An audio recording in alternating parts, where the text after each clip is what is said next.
Legends of the Saints, Righteous Among the Gentiles by Paul Fox. Read by Xavier LaFosse. The city of Lincoln was abuzz that chill November morning in the year of our Lord 1200.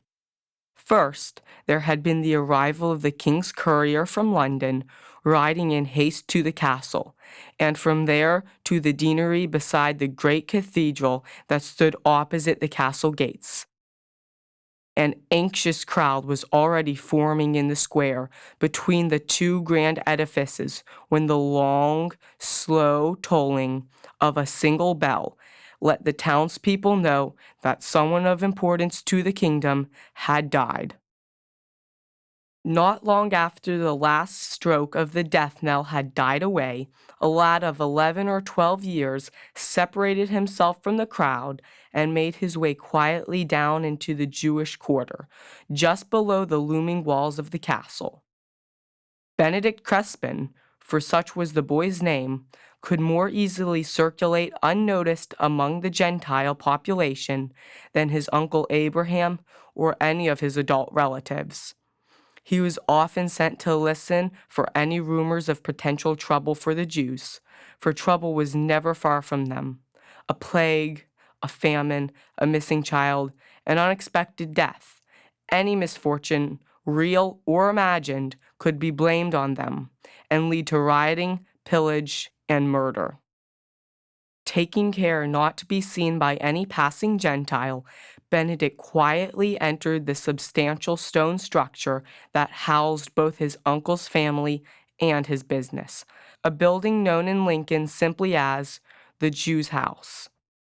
He walked swiftly through the ground floor rooms where the family's business was transacted and mounted the stair to the living quarters. From one of the rooms, he heard the low buzz of men's voices, and after knocking, entered. He found the room filled with men whom Benedict recognized as the most prominent in the Jewish quarter. His uncle Abraham, of course, but also his uncle's brothers, Rabbi Moses, and a number of others, all gravely conversing in low and anxious tones.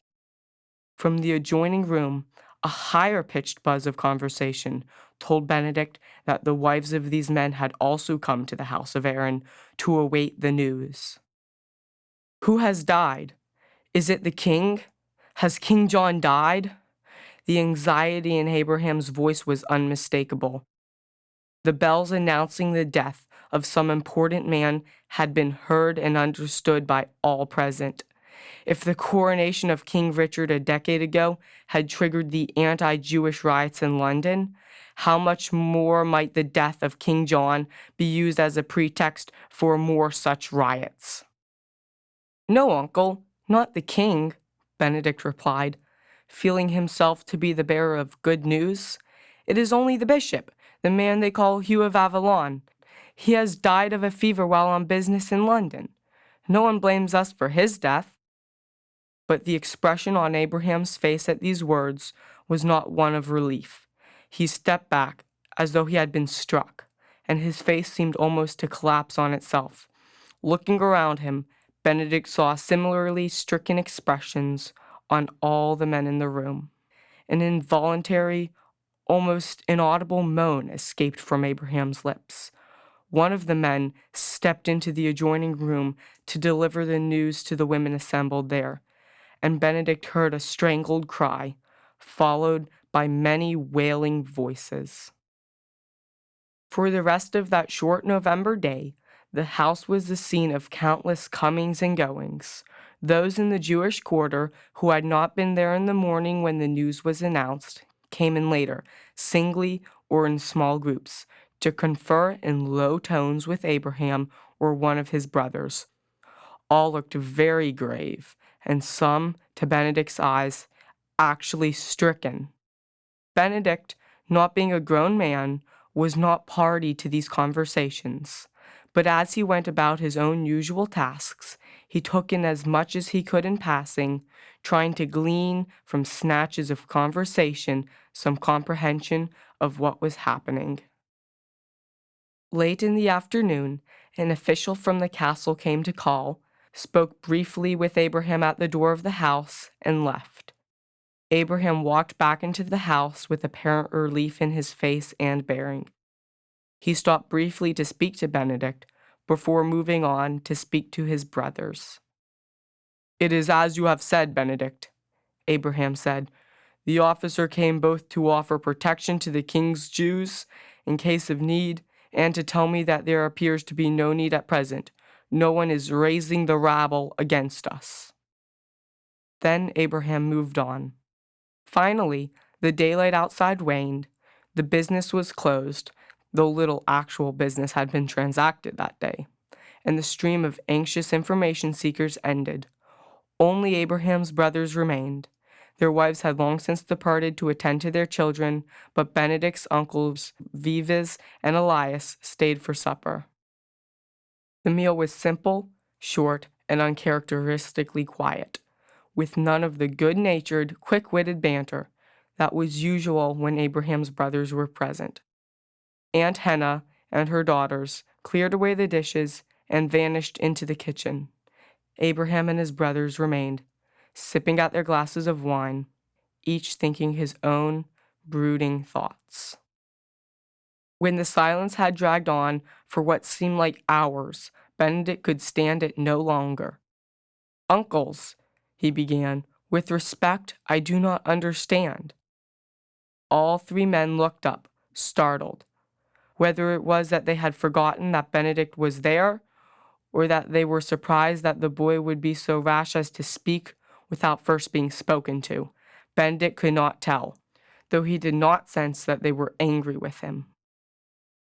At last Abraham responded, "Speak, nephew, and tell us what it is you do not understand. You are almost a man now, and the times may demand you become a man even before you are of age. So you may speak plainly, and my brothers and I will answer you as men to a man." Abraham looked at his brothers, who all nodded their agreement. "Uncles," Benedict continued, trying to choose his words carefully, hoping to live up to his temporary standing as a man among men, "I have been surprised to see that the news of the bishop's death has been received with such sorrow by our people. This man was not only a Christian, he was the leader of all the Christians in Lincolnshire. It would seem that such a man would be the chief among our enemies, even more than the king. So long as we are not blamed for his death, what does it matter that this man has died? Perhaps we could feign grief when among the Gentiles, but among ourselves, why such mourning?" Neither Abraham nor his brothers made any immediate reply, and Benedict began to worry that he had offended them by his frankness, even though it had been invited. Again, it was Abraham who broke the silence. "My nephew," Abraham said, and his voice was filled with kindness and with sorrow, "you ask well, and I do not reproach you for it. Rather, I reproach myself that you must ask, for it shows that I have neglected to teach you fully what it means to be a Jew in Lincoln, and what Bishop Hugh has meant to us." Abraham again looked to his brothers, who nodded their support. He sighed, drew a breath, and went on. "You know, of course, the fate that befell your own parents and all the Jews of York." As though reciting a well-learned lesson, Benedict replied, "A Gentile who owed a large sum to our family's business stirred up the rabble of York, telling lies about our agent there." Abraham nodded. Uncle Vives spoke for the first time. Already there had been riots against the Jews in London after Richard's coronation, and that whetted the appetites of the Gentiles in every city for more such riots. Benedict continued, "As was usual in such circumstances, the king's officers invited the Jews of York to take refuge in the castle, and all fled there for shelter. All but you, Benedict," Abraham added.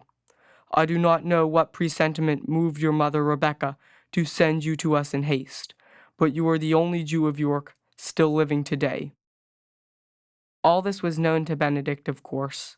Indeed, The weight of that knowledge had given him a sense of gravity beyond his years. Because, Benedict finished the tale, when the rabble of York surrounded the castle, baying for Jewish blood, the garrison sided with them, and the king's officers abandoned the Jews in Clifford's tower. The leaders of the mob called out to them that they must either convert or be killed.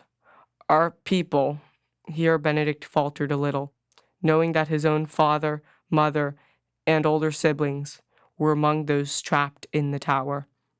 Our people held out as long as they could, hoping that somehow help would arrive from the king, but no help came. In the end, here Benedict broke off. He could not bear to complete the sentence. His uncle Elias continued for him, almost as though reciting scripture. In the end, all of them embraced death, rather than any should prove to be a traitor to the God of Abraham, Isaac, and Jacob. They were faithful to the end, like Miriam and her 7 sons before Antiochus the tyrant, like the heroes of Masada. Again, a profound silence settled on the room, as each of the 4 men thought of the sisters, the brothers, the nieces and nephews, the friends that had perished at York, while Benedict thought of the family he had lost there before he had been old enough to remember their faces. Abraham spoke up once again. "All this is well known to you," he said, "but in our bitter sorrow for our brethren in York, we have not spoken much of our own lot." He turned his gaze on Benedict. "While the Jews were being destroyed in York, and while the mobs pillaged the Jews of London, what do you think befell the Jews of Lincoln?" Benedict was startled to realize that he did not know. He had never even thought to ask what now seemed such an obvious question. The Jews of London had suffered greatly, and the Jews of York had been extinguished. But of the history of the Jews of Lincoln, Benedict knew nothing. Abraham saw the question in Benedict's eyes. "Our fate could well have been that of the Jews of York," Abraham went on, "for the same evil slanders and the same lust for blood and plunder that had moved the rabble in York were at work in Lincoln as well. The mood grew steadily uglier and the insults louder, until finally the king's officers advised us that the Jews of Lincoln would do well to place ourselves under their protection. And so, just as in York, we gathered our families and what possessions we could and entered the castle.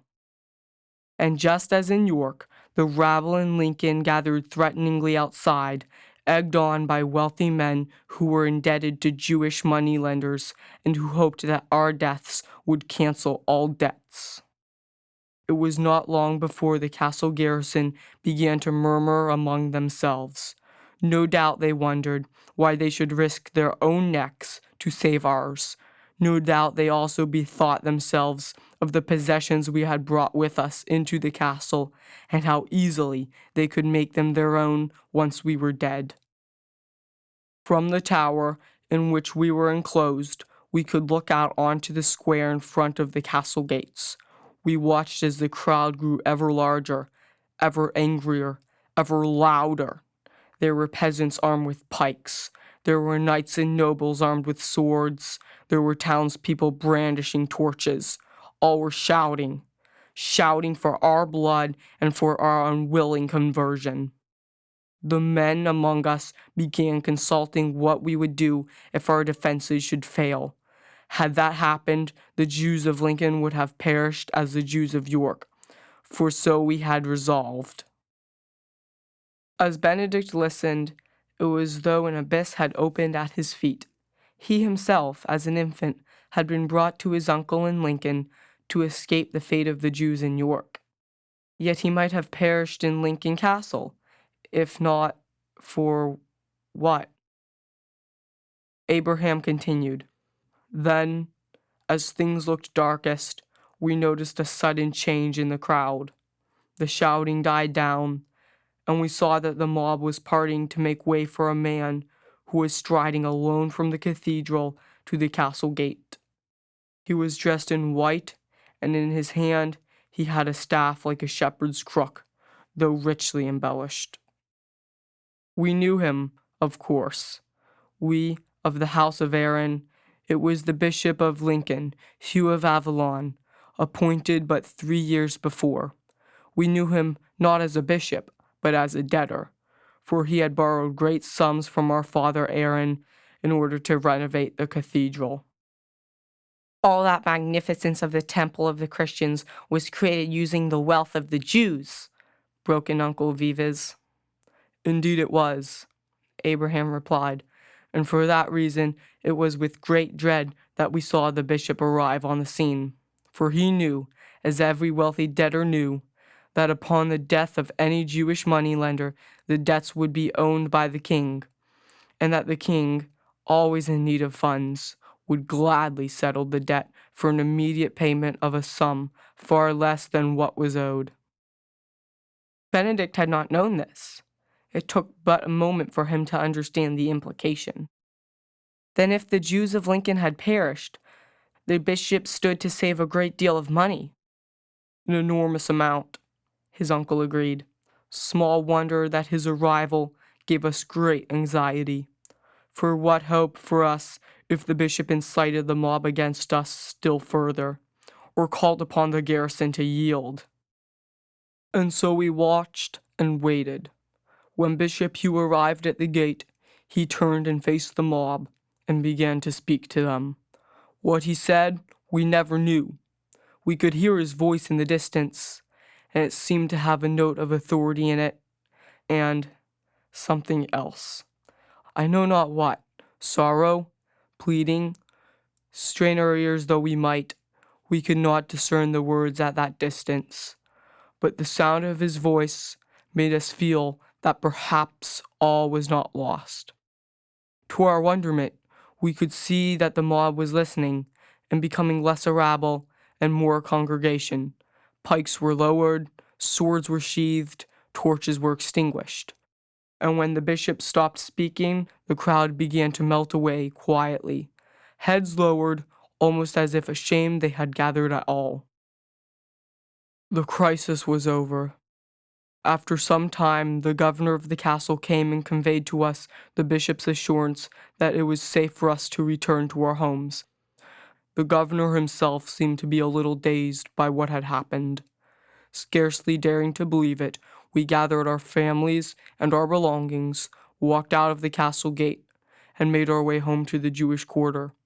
Few of the Gentiles were about, and none taunted or molested us. Arriving in the quarter, we found to our amazement that even our homes and businesses had been spared. It seemed a miracle to us, Uncle Elias cried. We felt like the children of Israel after passing through the Red Sea.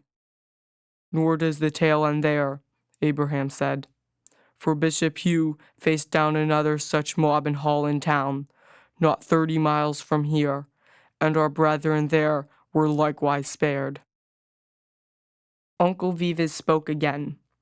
Nor did the bishop ever ask anything of us in repayment for his deeds. Indeed he did not, returned Abraham, and he continued to faithfully pay what he owed to our father Aaron until the day of Aaron's death. Benedict considered all this quietly.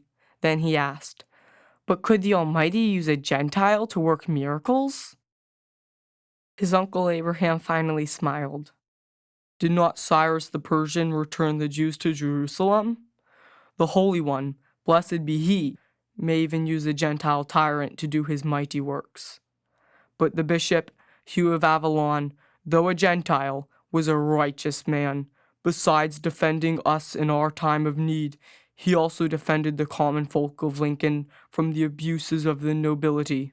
He dared to oppose the king himself at times. No, truly, Hugh of Avalon was the faithful servant of the one true God, and alas for us Jews, he is now taken from us. And Benedict, understanding at last, also mourned from his heart for Bishop Hugh.